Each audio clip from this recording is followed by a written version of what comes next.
Welcome to HDTV. You're now rocking with your boy.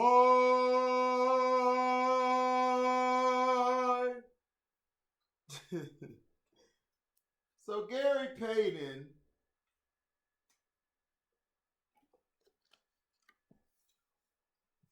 was on DJ Vlad,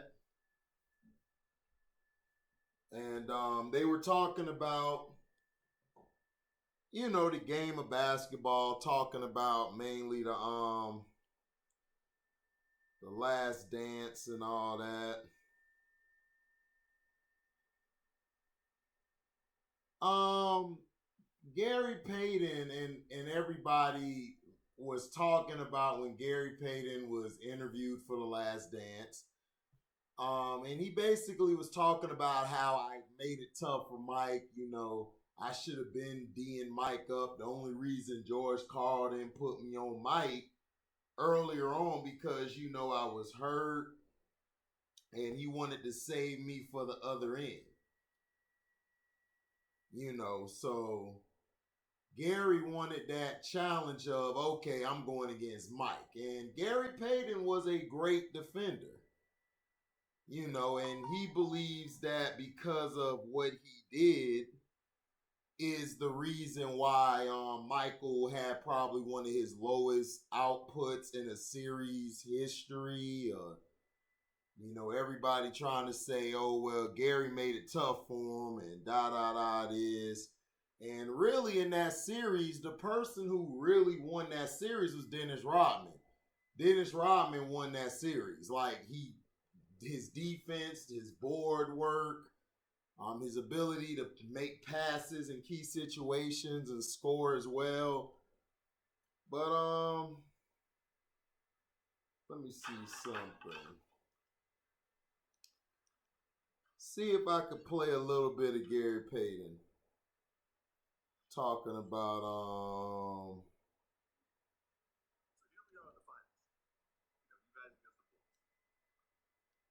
Game one, you guys lose 107-90. Game two, you guys lose again 92-88. Game three, another loss 108-86. Did you feel like that George Karl was trying to keep you away from Jordan during those first few games and then switched it up like halfway through, or how do you view it? I think that he was trying to preserve me because I was hurt. I had a torn calf during the thing. I tore my calf against Utah in the Western Conference Finals. Right. So it was one of them things. And then when Game 4 came, we were down 0-3. I was like, yo, look, just let me guard him. It is what it is. Let me slow him down, and then we can get everybody in a rhythm. And then when I slow him down, don't worry about me. I'll figure it out. So when he did that, I slowed him down. You know what I'm saying? And that's all we had. We knew we couldn't stop him. We just had to slow him down. We had to make other players do what they had to do. And that's when Pippen and Kukoc picked it up. But I slowed him down. And we won the next two games. Right. You won game four and game five. Yeah. And, I mean, during that time, Jordan had his lowest output in a finals game, 23 points, mostly because of you. I just made him, I made it difficult for him. I didn't let him be comfortable. They were comfortable in their triangle, and I made it uncomfortable for him. And then that's when Phil started understanding that, we're not going to battle against him. Just take it to the side, let Pippen do the thing, and Mike got mad. He got mad about it. But there, it's what Phil needed to do.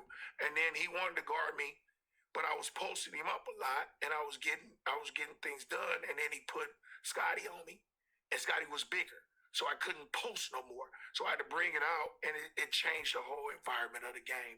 And it was a good move by Phil, but Michael didn't like it. He didn't appreciate it because he wanted to take the challenge. Yeah, I mean, after one of the games, when someone mentioned that, you were stopping him, he said, no one can stop me. I can only stop myself. I miss some easy shots. Which is what he's supposed to say. Okay.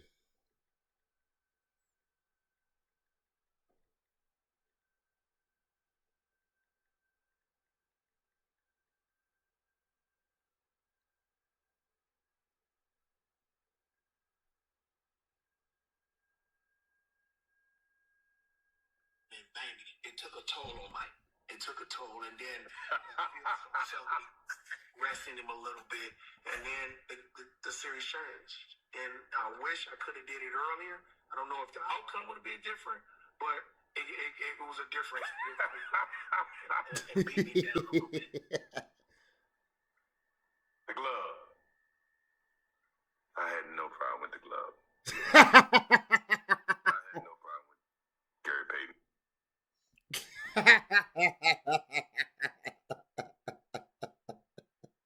Look.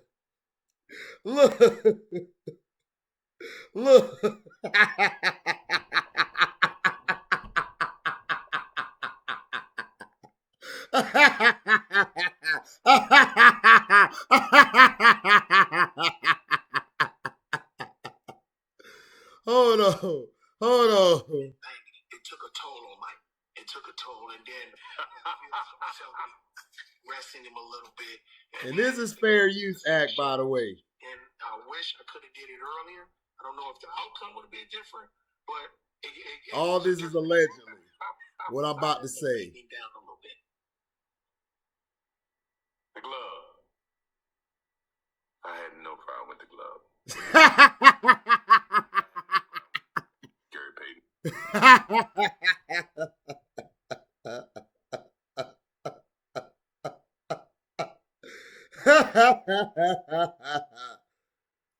Oh my goodness, man.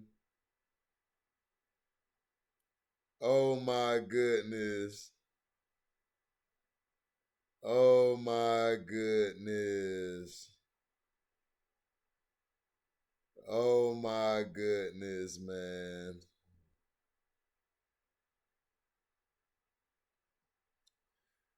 Oh man, look. Hold on. Let me see something. Hold on. Let me see something.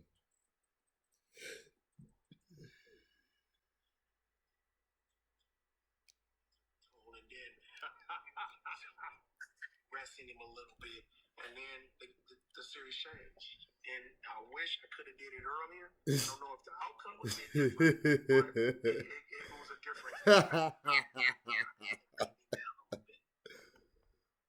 Oh, this is hilarious. Dear Mom, how is... This is hilarious, dog. Look.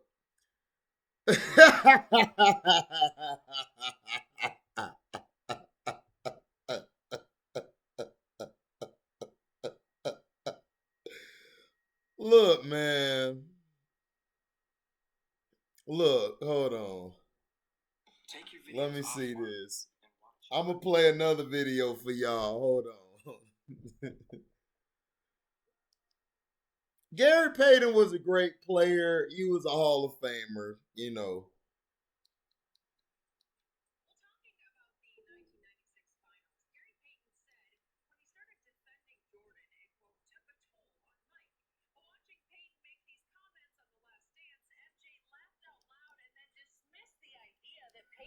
had worn him down. I actually had to rewind and watch this again to make sure I was seeing it the right way. I could not believe it. Shannon, how disrespectful was this from Michael Jordan? Well, it's not disrespectful. And plus, even if that was the case, Michael Jordan would never admit publicly that someone can D him up. Skip, this is the thing what great players do. They convince themselves that everything is in respect for George Karl.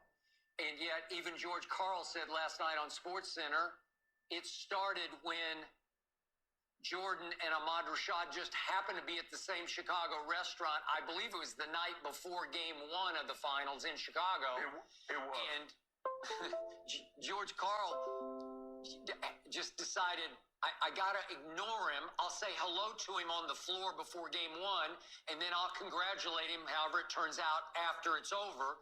But I'm not going to go over and make small talk with him at his table. So he just walked right past.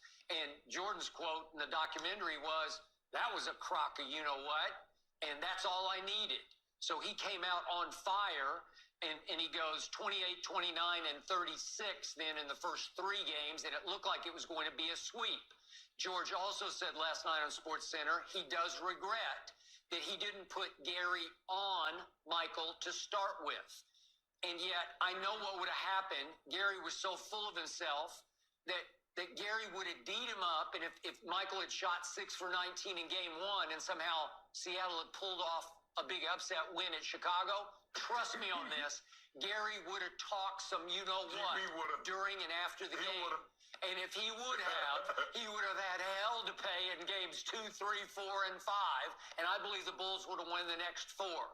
But now back to Jenny's question. For me, I thought it was blatantly disrespectful the way Michael reacted. It was also by far my favorite classic MJ moment in the whole 8 episodes of the documentary, because he's watching Gary's answers on the computer that was handed to him, and he's watching, and his reaction was he truly got a kick out of it. It made him LOL. He threw his head back and laughed, and then he listened some more, and he laughed again. Gary would go so far as to say, I wore him out, I did. And it was blatant disrespect just to dismiss that claim from Gary Payton. And to your point, Shannon, he did do a really nice job in game 4. He did an okay job in game 5, but Michael was 11 of 22 for 26 points. Scotty was terrible in those 2 games, went 1 for 8 from 3 in both those 2 games. And then finally in game 6, Michael was okay, 22, 9, and 7. Scotty came up much bigger in the closeout game 6. But as Michael concluded on camera last night on the dock, he said, I had other things on my mind. Well, he was coming upon the first Father's Day in a finals without his father, James, who had been murdered, obviously, a couple of years before. And it was hitting him hard. Yep. He was trying to do this. And this is fair use. Always there at his side. Right. And it got him. And we got to see behind the scenes with audio something that I'd only seen visually. And that was Michael on the floor in the locker room with that championship ball, just bawling his eyes out, just heaving emotion. Yeah. And I'd never seen Michael like that. And I don't think he was crying crocodile tears for the cameras. I think it really and truly tore him up that his father, James, wasn't there to share that moment with him. So, again, he said he was a little shaky on the Father's Day closeout game, but afterwards he just lost it. And so, in the end, I don't think Gary would have made that much difference, but it would have been fun to watch if Gary had taken him in game 1, and then we could have seen if a more competitive series would have unfolded. Yeah, Skip, I think the thing is that you look at the... Look, listen, I played all that stuff for you guys. Gary Payton did a thing on DJ Vlad, like I was saying, talking about the Michael Jordan, laughing him off on The Last Dance. He went on Colin Cowherd's show afterward. Look, Gary Payton did not shut Michael down. So let's stop with the shenanigans. Gary Payton didn't back him down or made him sweat on the other end. Look, all of these guys in the 90s, there was only a few players that Michael Jordan seen as adversaries. That's Akeem Olajuwon, Penny Hardaway, Grant Hill. All those other guys, they were his children. He didn't look at these guys as competition. These guys were his children. Even when they tried to compare Clyde Drexler to him, he basically showed you, Clyde's not on my level. You know, they had to dismantle the Pistons for him to win. His competition, the guys that he's mad that he couldn't beat all the time, was the Pistons, was Bird and the Celtics, and he wished he could have played Magic and Kareem when they were at their heights. Michael looked at the 90s as that was his era because that's when he was winning. He don't respect none of those guys. Charles, David Robinson, Shaq, all like he said on the documentary. I ain't Shaq. I ain't Shaq. He didn't have no problem with no Gary Payton. If Gary Payton would have guarded Michael Jordan one-on-one, and it would have been early in the series he guarded him, the series would have ended sooner. It would have ended 4-1. I think it would have been a sweep. Michael had a lot of things on his mind, which was his dad that passed away. Michael wasn't concerned about Gary Payton. Gary Payton was never on his level. Never was on his level. You know, Mike saw him talk all that trash. He was trash talking. All that stuff to Mike is bravado. You know, Mike never seen Gary as a guy, and he just seen them as another team that was gonna be under his belt. And no disrespect to Gary. I know Gary Payton is a confident brother, and he's one of my favorite players. I think he's in my top 5, top 6, 7 point guards of all time. Gary was a great player. But Gary was never that type of player that could have put a stop to Mike like that. Mike never seen him as competition, and the real reason that Mike was laughing is Mike, he really in his heart of hearts never seen him as anybody. Like, he shows no respect to the glove. The glove, huh? The way he said it was funny because he was looking at the screen like this little nigga think he really did something.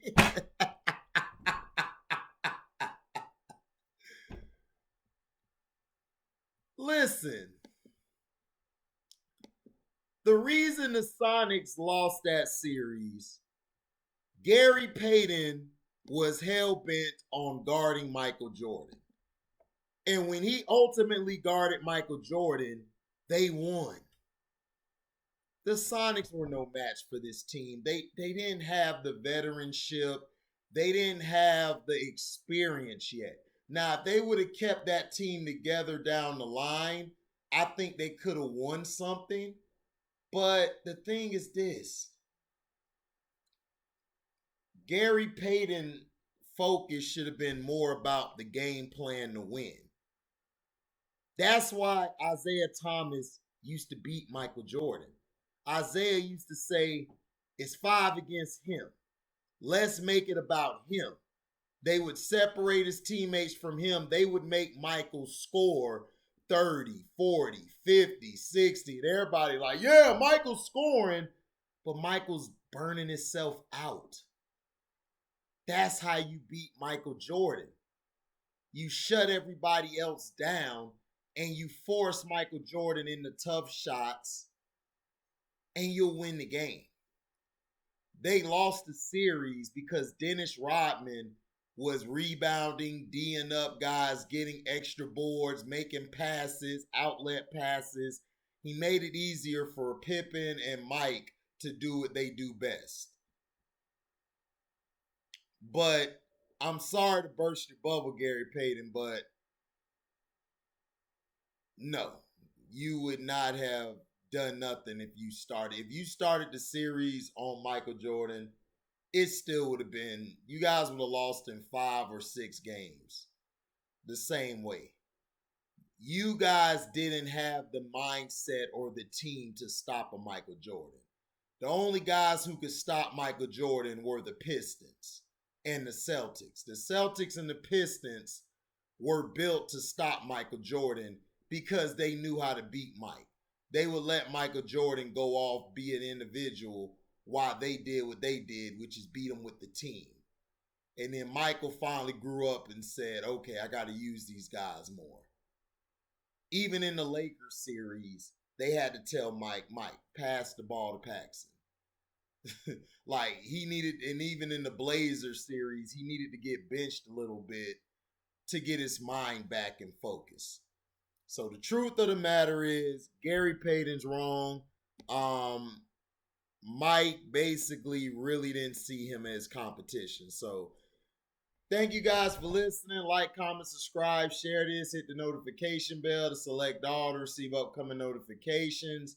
And if you guys love what you hear, you can go to my description box, hit the Cash App link.